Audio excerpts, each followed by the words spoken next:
Here are some of the micro-learning content examples of these. Include, pwede naman text, no? Words. Just use phrases and short paragraph. The 6 by 6 is applicable in the PowerPoint, but may not be applicable for flashcards or may not be applicable for digital interaction. We can use also images, photos. A lot of in my first slide, I actually use an AI photo creator to that. I just said create an image that will illustrate boredom in the class or boredom during blah blah blah, and that the photo is created to you. That really articulate the kind of content that you want to convey to your readers or to your listeners or to your learners. So video of the short variety, um, and and several. There are many forms of video taking. No, our MC Lisa actually is more familiar to creating videos. There's a lot of ways to create videos para si estudyante hindi mabubore na nakatingin lang sa mukha natin.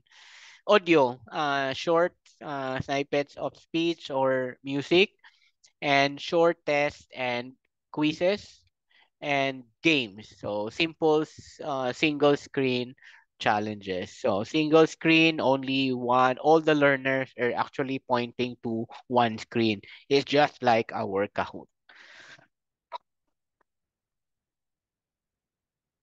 So the third step in implementing microlearning is on monitoring student progress and engagement. Like many other teaching strategies, the end part is actually monitoring our student progress. So we have to establish assessment criteria. We have to use technology tools and platforms to track student performance and engagement with micro-learning activities. For example, because technology-driven ang microlearning, it's gonna be easy for us to identify trends, areas of improvements, and potential challenges because there is a so-called digital logs or data logs or users logs. Gather feedback. Solicit feedback from students about their experiences with micro learning activities like surveys, focus group discussions, informal discussions to gather insights into student perceptions, preferences, suggestions, and other improvement. Hindi yung you will ask their you will ask their reflections only at the end of the semester.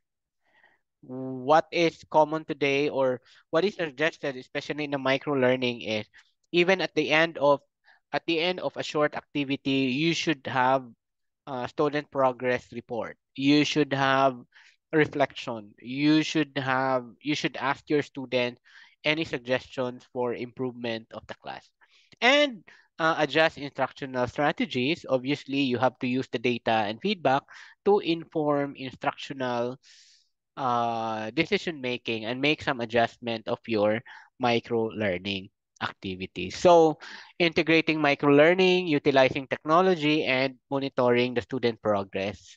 I got this example from Journal of Educational Technology and Society to illustrate the implementation of micro learning. Let's consider this. This one is a teacher using micro learning to teach math concepts through a short video tutorial.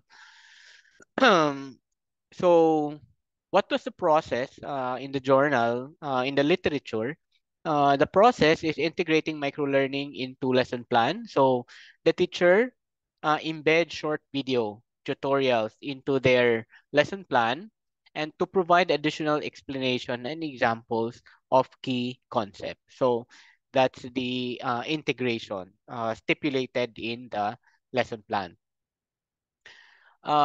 Utilizing technology platform, so the teacher utilizes video creation platform to create engaging and visually appealing tutorial. So this the video is actually linked or embedded also in the university's school or learning management system.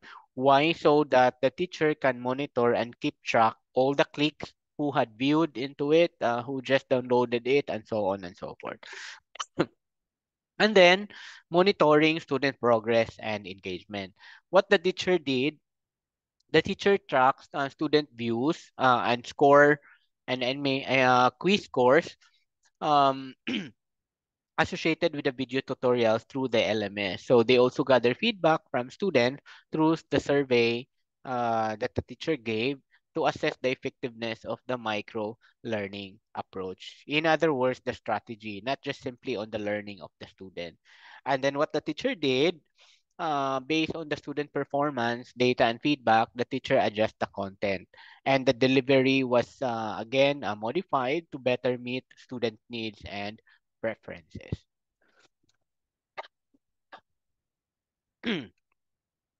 Okay, so I'm now down to my second to the last topic, which is on how to assess the effectiveness of micro learning. Just like any other teaching strategy also, we will start with the evaluation methods and metrics. There should be rubrics. There should be, you can conduct pre and post assessment, and then knowledge checks, and then performance evaluations in every activity, and then the analytics and data tracking, and the last one is surveys and feedback.